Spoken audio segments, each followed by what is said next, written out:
doing a review on a 2019 Model 3 Standard Range Plus that I picked up in June.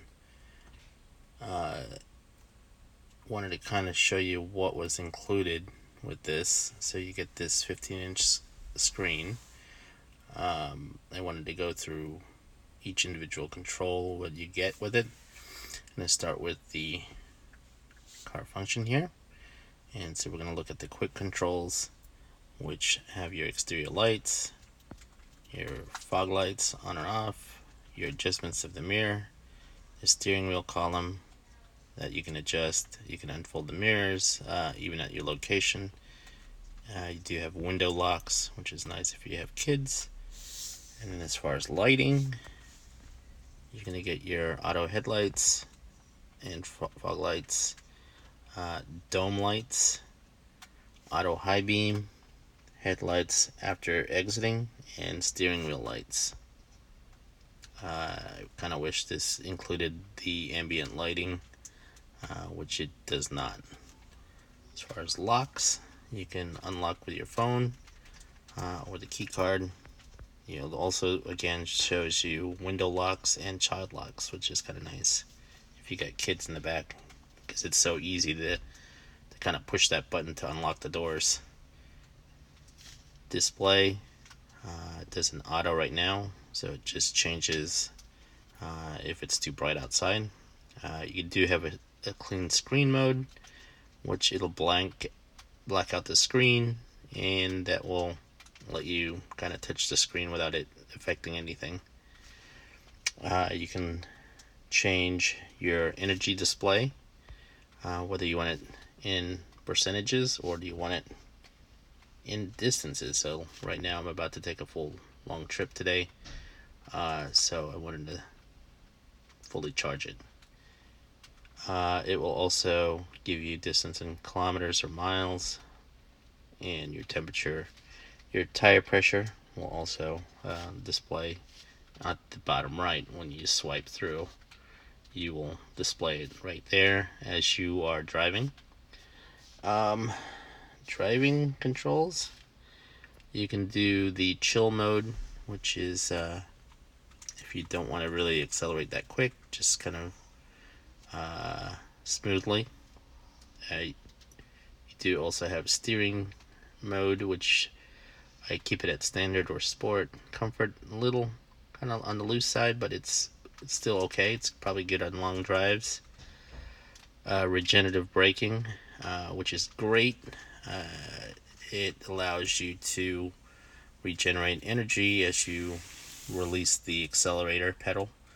It is fairly strong, which is fine, because I barely ever use the brakes up until I stop.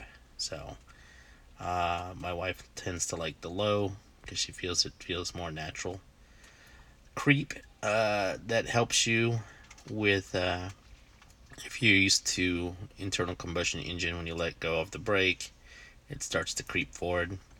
I turn that off. I'm okay with it.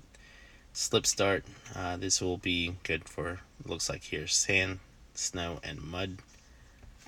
You do have autopilot, and it allows you to control your cruise distance. You can do that through the steering wheel as well.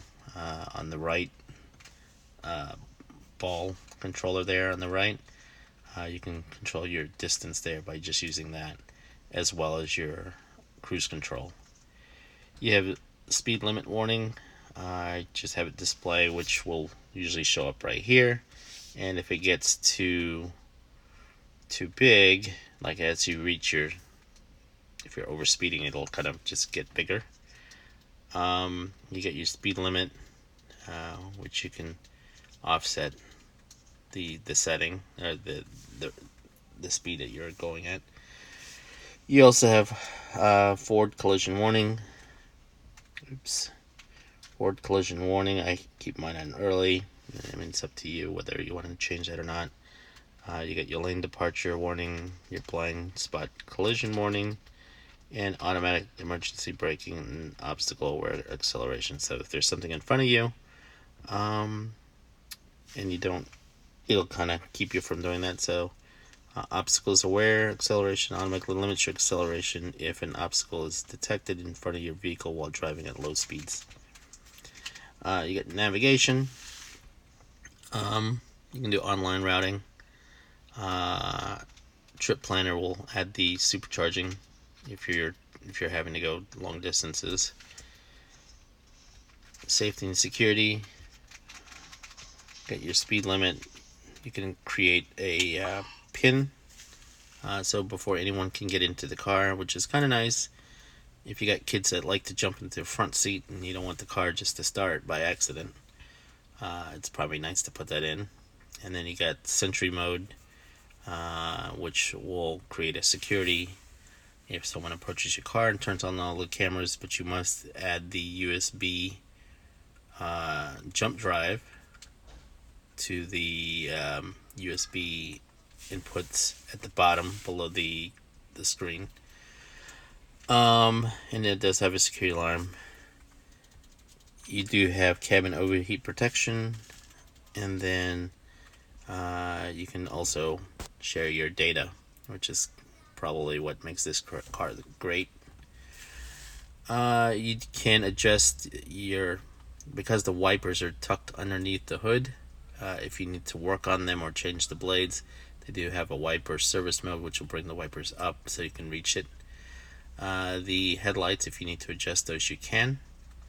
And then if you're having to get your car towed, there is a towing mode. You can reset your vehicle as well. And then you have your glove box. By just pressing that, it'll open it up. Right here is your backup camera. This will display your charging. If you need to do any voice activation, you can use that button as well. Your wipers,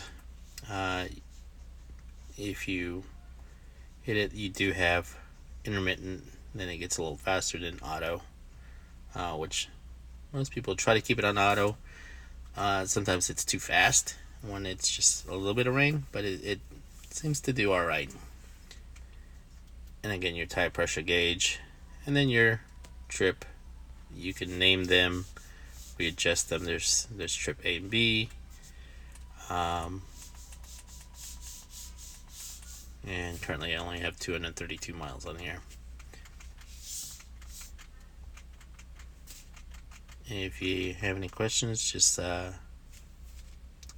maybe give me some questions. I can try to answer them the best I can. Bye. Have a good day.